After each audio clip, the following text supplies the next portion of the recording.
वीरभूमी सैनिक टाकळीत रोहित पवार नतमस्तक, शहीद जवानांच्या कुटुंबियांचं सांत्वन, 18 वीरांना अभिवादन. शिरोळ तालुक्यातील टाकळीवाडी व सैनिक टाकळीत राष्ट्रवादी काँग्रेस शरदचंद्र पवार गट पक्षाचे आमदार रोहित पवार यांनी भेट देत शहीद जवान रोहित खन्नीकुडे यांच्या कुटुंबियांचं सांत्वन केलं. वीरभूमी सैनिक टाकळीतील 18 शहीद जवानांना अभिवादन केलं.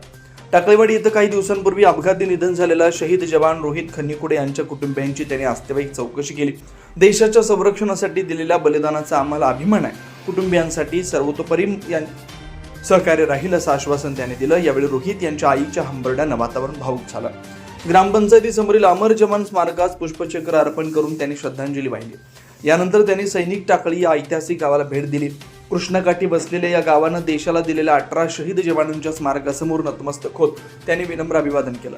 या भूमीनं देशाला दिलेले शूरवीर अभिमानास्पद आहेत असं ते म्हणाले. यावेळी त्यांनी आजी माजी सैनिकांशी संवाद साधत गावाच्या परंपरेची माहिती घेतली.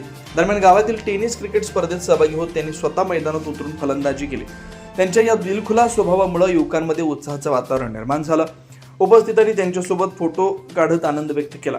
या प्रसंगी माजी आमदार राजू आवळे, रावसाहेब भिलवडे, तालुकाध्यक्ष विक्रमसिंह जगदाळे, शिक्षक नेते खंडेराव जगदाळे, प्रमोददादा पाटील, पंचायत समिती सदस्य अविनाश पाटील, डी.पी. कदम, विशाल जाधव, वरुण पाटील, सागर बिरंगे, सैनिक नरदे, नितीन चव्हाण, तेजप्रताप माने, अरुण पाटील, तंटामुक्त अध्यक्ष माजी सुभेदार केंदबाग कांबळे, ऑनररी कॅप्टन रमेश नरमळे, माजी सुभेदार संजय बदामे, माजी सैनिक महादेव बदामे, ग्रामपंचायत सदस्य तुकाराम चिघरे, भरत निर्मळे, भरमू बदामे, भरत पाटील, पोपट सुतार, वैभव आवटी, गणपती चिघरे, सुरेश कोडोले, विनोद पाटील, इसाक नदाब, बी.एस. पाटील यांच्यासह आजी माजी सैनिक संघटनेचे पदाधिकारी, राष्ट्रवादी काँग्रेस शरदचंद्र पवार गटाचे स्थानिक पदाधिकारी व ग्रामस्थ मोठ्या संख्येने उपस्थित होते.